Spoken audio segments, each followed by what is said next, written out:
다니엘 3장 17절 18절입니다.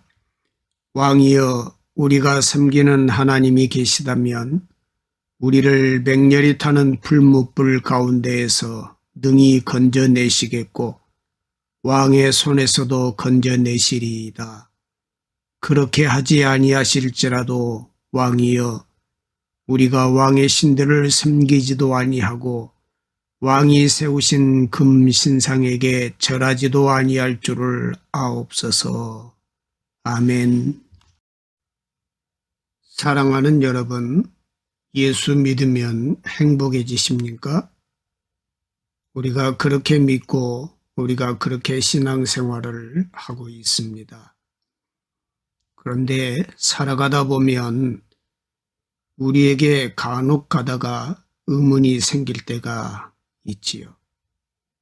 왜 예수 믿는 우리에게 힘든 일이 생기지? 삶을 돌이켜보면 편하고 좋은 기억만 있지는 않을 것입니다. 좋은 기억도 있으시겠지만 힘들고 속상했던 어려웠던 순간도 있으실 것입니다. 예수 잘 믿는 성도만큼 좀 더 행복하고 좀 더 형통하게 풀어주셔야 되는 것 아닙니까? 그런 마음이 들더라고요. 이런 질문도 풀어봅니다. 기도하면 되는 걸까? 마태복음 7장 7절 말씀에 이렇게 기록되어 있습니다. 구하라, 그리하면 너희에게 주실 것이요. 찾으라, 그리하면 찾아낼 것이요. 문을 두드리라, 그리하면 너희에게 열릴 것이니. 이렇게 기록하고 있습니다. 뭐라고 하십니까? 주신다고 하시지요. 열린다고 하십니다. 찾는다고 약속하셨어요. 그런데 왜 우리 삶에 안 되는 일이 있지요? 기도의 응답이 바로 이루어지지 않는다는 거지요.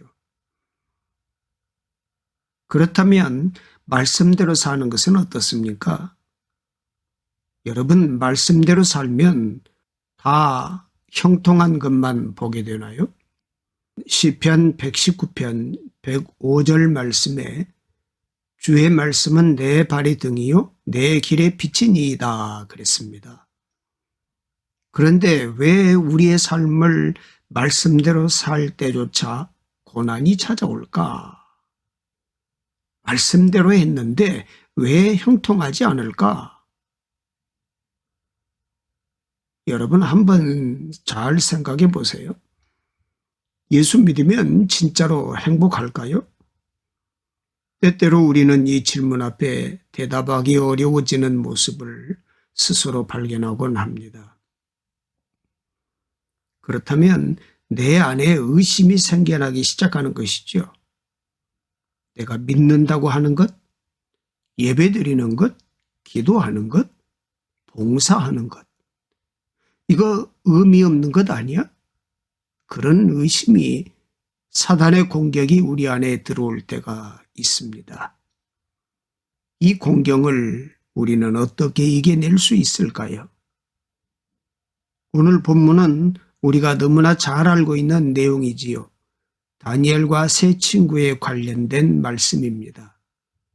사드락과 메삭과 아벳느고, 이 사람들은 믿음의 영웅들이었습니다. 그 당시 사회적으로도 굉장히 성공한 그런 사람들이었죠. 이 사람들은 유대인이에요. 유대인이 바벨론에게 패방하면서 포로로 잡혀온 그런 포로의 신분이었습니다. 신분이 좋지 않잖아요. 비천한 신분이었음에도 불구하고 능력이 있었던 것 같아요. 그래서 그 바벨론의 관료로 일하게 되었습니다.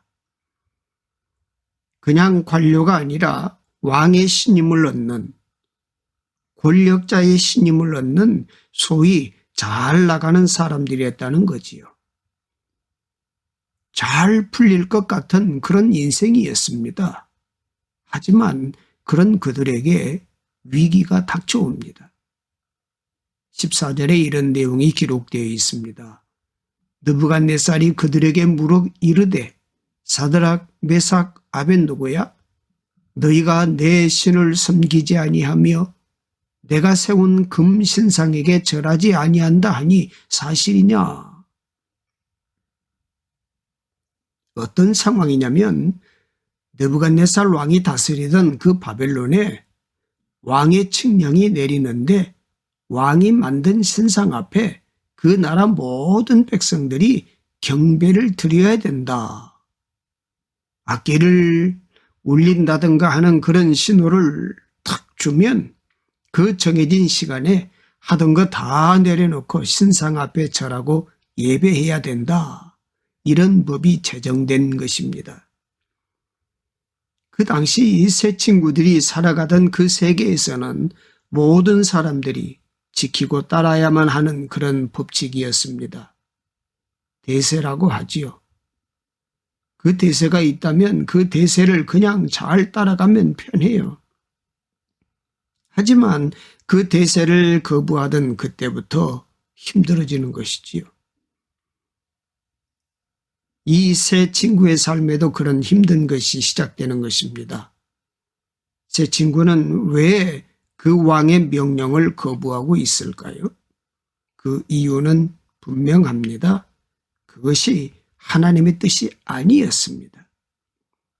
하나님의 뜻이 아니라 정반대에 있는 다른 신을 섬기고 우상 앞에 절하는 아주 잘못된 행동들이었기 때문이지요. 세 친구는 하나님의 말씀을 붙잡았습니다. 하나님의 말씀을 붙잡기 이외에 세상 왕의 말을 거부하고 있는 그런 믿음의 모습을 보이고 있습니다. 그런 내용이 다니엘 3장에 쭉 펼쳐지잖아요. 이 말씀을 읽으면서 세 친구에 관련된 어떤 이야기가 쭉 전개되는 것이라기보단 그 안에 세 친구의 기도가 들리는 것 같지 않으십니까? 그 어려운 상황이 어려운 고난 중에 처한 세 친구의 기도가 들리는 것 같습니다. 왜냐하면 이 어려운 상황 가운데 믿음으로 결단하는 자가 어찌 기도하지 않겠습니까? 세 친구는 왕의 명령을 면전에서 거부하였습니다. 이 왕은 보통 왕이 아니었습니다. 권세를 가진 왕이었어요. 사람의 목숨을 마음대로 죽이기도 하고 살리기도 하는 그런 왕이었습니다. 그 앞에 어찌 기도하지 않았겠습니까? 아마도 이렇게 기도하지 않았을까요? 하나님, 저는 오늘 왕 앞에 왕의 명령을 거부하려고 합니다. 하나님, 저희를 도와주시옵소서. 두렵고 떨리지만 하나님의 뜻을 따르려고 합니다. 주님, 저희를 도와주시고 피할 길을 열어주시옵소서. 우리가 주님의 뜻을 지키겠사오니 주님, 우리를 지켜주시옵소서. 이런 기도문이 들리는 것 같지 않나요? 그런데 이 세 친구가 가려는 이 믿음의 길, 그 너무나 담대한 믿음의 길이지만 그 주변에 있는 사람들은 그렇게 보았을까? 아마 이렇게 얘기하지 않았을까요? 야, 답답한 사람들, 그거 한번 눈 딱 감고 하면 되는 거를 가지고 뭘 그렇게 하냐? 너희들이 신상 앞에 절하지 않는다고 해서 그게 무슨 의미가 있냐? 죽을 판인데 무슨 의미가 있나? 심지어는 그 느부갓네살 왕도 그들에게 이렇게 말합니다. 15절 말씀에 너희가 만일 절하지 아니하면 즉시 너희를 맹렬히 타는 불목 가운데 던져 넣을 것이니 능히 너희를 내 손에서 건져낼 신이 누구이겠느냐 그랬습니다. 무슨 말입니까? 네가 믿는다고 하는 그 신이 그 하나님이라는 존재가 무엇을 할 수 있겠느냐? 이 판국에 너희들이 지키고자 하는 그 믿음이 무슨 의미가 있겠느냐? 왕도 그들을 회유하는 거지요. 그런데요, 이 세 친구의 믿음은 정말이지 담대합니다. 그들이 왕 앞에서 뭐라고 하나요? 17절, 18절입니다. 한 목소리로 읽어보도록 하겠습니다. 왕이여, 우리가 섬기는 하나님이 계시다면 우리를 맹렬히 타는 풀무불 가운데에서 능히 건져내시겠고 왕의 손에서도 건져내시리이다. 그렇게 하지 아니하실지라도 왕이여, 우리가 왕의 신들을 섬기지도 아니하고 왕이 세우신 금신상에게 절하지도 아니할 줄을 아옵소서 그랬어요. 그렇게 하지 아니하실지라도 이 말은 무엇입니까? 다른 모든 사람이 별 의미 없다고 하는 그 길. 믿음의 길, 믿음의 선택, 그것이 우리에게는 다른 어떤 것보다 큰 의미를 가지고 있다. 그렇게 선포하는 거지요. 그리 아니하실지라도 당신들의 말대로 그런 일이 되지 않는다 할지라도 나는 이 길을 택하겠습니다. 이게 의미 없는 일이라 할지라도 나는 이 길을 택하겠습니다. 그런 고백이지요. 당신들이 하나님을 믿고 따르는 것을 무시하고 의미 없다 하더라도 우리는 하나님을 믿습니다. 하나님께서는 분명히 살아계시고 우리를 도우실 것입니다. 설령 그렇게 하지 아니하실지라도 우리는 결코 하나님을 저버리지 않을 것입니다. 하나님을 신뢰하는 이 길은 결코 의미 없는 것이 아닙니다. 제 친구가 이렇게 지금 선포하고 있는 것입니다. 이것은 놀라운 고백이요, 놀라운 믿음의 결단입니다. 남들은 그 믿음을 지키는 게 그게 뭔 의미가 있어? 먹고 사는데 살고 죽는 일에 크게 지금 당장 무슨 의미가 있나? 무슨 도움이 되느냐? 이렇게 말하면서 조롱하고 비난하고 회유한다 할지라도 그 모든 것을 이겨내는 믿음이었습니다. 이 강력한 믿음으로 지금 세 친구는 나아가고 있습니다. 어디로 나아가고 있나요? 사는 길로 나아가고 있어요? 아닙니다. 왕이 명령한 풀무불 죽음으로 나아가고 있습니다. 죽음의 길로 나아가면서 이 세 친구가 또 뭘 했을까요? 기도했겠지요. 기도밖에 없잖아요. 더 간절한 기도를 했을 것입니다. 이처럼 강력한 신앙, 믿음, 기도? 이러면 정말 하나님이 응답해 주셔야죠. 우리의 바람대로 하나님께서는 응답해 주십니다. 그런데 하나님께서 어떻게 응답해 주실까요? 첫 번째로 우리가 기대하는 것은 왕이 그 마음을 돌리는 것입니다. 죽이려고 했던 왕이 마음을 돌려서 살려주는 거지요. 그런데 그렇게 됐나요? 그렇게 되지 않았습니다. 왕은 세 친구의 그 담대한 태도를 보고 더 마음이 안 좋아졌어요. 그래서 더 괘씸하게 여겨서 풀무의 불을 7배나 강하게 하라.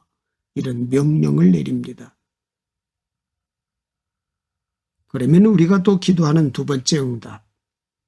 갑자기 초자연적인 현상이 나타나서 풀무의 불이 꺼졌을까요?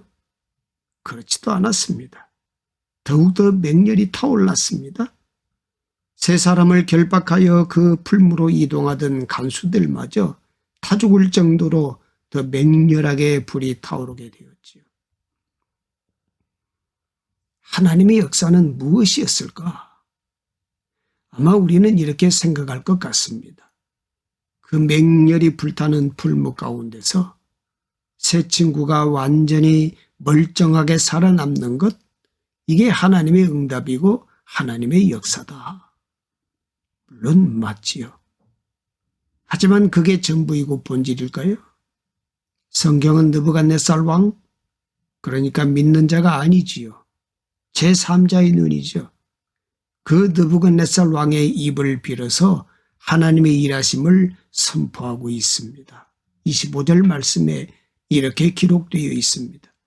내가 보니 결박되지 아니한 네 사람이 불 가운데로 다니는데 상하지도 아니하였고 그 넷째 모양은 신들의 아들과 같도다 그랬습니다.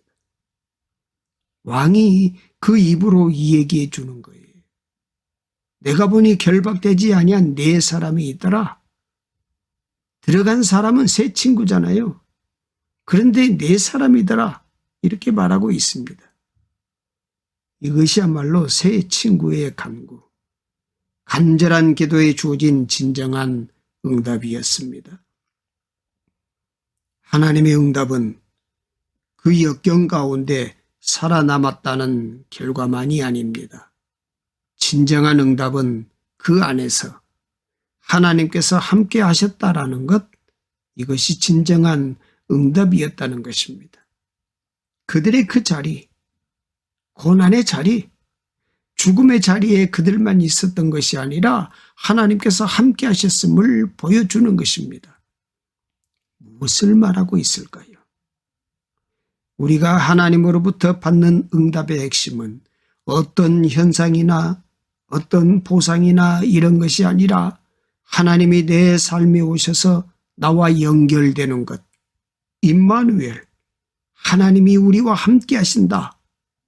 이게 우리가 누릴 수 있는 가장 중요한 응답이라는 것입니다. 오늘 본문에서 다니엘의 세 친구가 받은 응답이 귀하고 놀라운 것은 바로 여기에 있습니다. 하나님께서 만약에 그들을 그냥 구하시는 것만 목적이었다면 왕의 마음을 움직일 수도 있었겠지요. 풀무불에 불이 꺼져버리게 하실 수도 있었을 것입니다. 하지만 하나님께서는 그런 방식으로 일하시지 않고 그저 그들 곁에서 함께 하셨습니다. 진정한 응답은 무엇인가? 여러분, 기도하면 됩니까? 예수 믿으면 행복한가요? 기도했으니까 버텨내는 것입니다. 예수 믿으니까 견뎌낼 수 있는 것입니다. 우리가 간절히 기도하면 그 간절한 기도 후에 그 신앙의 여정이, 흔적이, 하나님의 손길이 우리 삶에는 남아있게 되는 것입니다. 그래서 기도하는 사람이 강한 거예요. 혹시 여러분 가운데 이런 생각하신 분 계시나요? 내가 하나님께 달라고 매달리면 너무 어린아이 같고 신앙이 미성숙하고 가끔 이런 생각이 있으십니까? 괜찮아요. 어차피 우리는 하나님 앞에 다 어린애들이잖아요. 여러분, 분명히 어린애인데 어른인 척 하는 것 보면 어떤 마음이 드세요? 그게 자연스럽습니까? 아니잖아요. 우리가 하나님 앞에 다 어린 사람들 아니겠습니까? 그분께 어린아이처럼 달라는 기도든 뭐든 우리는 하나님께 매달릴 수가 있습니다. 그리고 우리는 그 기도를 통해 뭔가를 얻어내는 것도 중요하지만 그 기도를 통해 하나님을 만나게 되는 거지요. 하나님과 함께하는 시간들을 경험하게 되는 것입니다. 주님과 함께하는 시간을 가지면서 주님이 내 삶을 만져주시고 내 삶을 동행하여 주시고 내 삶을 붙드시는 그 흔적들을 새겨지는 것입니다. 우리 삶에는 하나님이 계시는 거지요. 그래서 여러분, 예수 믿으면 행복합니다. 저와 여러분이 예수님을 믿음으로 말미암아, 예수님께 간구함으로 말미암아, 예수님께 예배함으로 말미암아 행복을 누리는 참된 기쁨과 소망을 이루는 참 복이 있는 사람들 되시기를 주님의 이름으로 축복합니다. 사랑의 하나님 아버지, 주님의 날 좋은 아침에 저희에게 다시 하루의 삶을 허락하신 은혜를 감사드립니다. 매 순간 말씀으로 돌아가 허물어진 믿음의 자리를 다시 세워가는 하나님 백성이 되게 하옵소서. 약한 우리의 심령에 주의 영을 부어주셔서 생명수가 흘러나오게 하옵소서. 주 하나님, 우리의 인생에 찾아오는 원치 않는 아픔과 절망의 시간을 다 이해할 수 없지만 그리 아니하실지라도 항상 오르신 아버지 하나님, 주의 신실하심을 찬양합니다. 언제나 우리 삶에 동행하시며 우리를 터치하시는 하나님의 손길을 감사합니다. 순간순간 가장 귀한 응답을 주시는 아버지를 찬양합니다. 이 모든 말씀 예수님의 이름으로 기도드립니다. 아멘.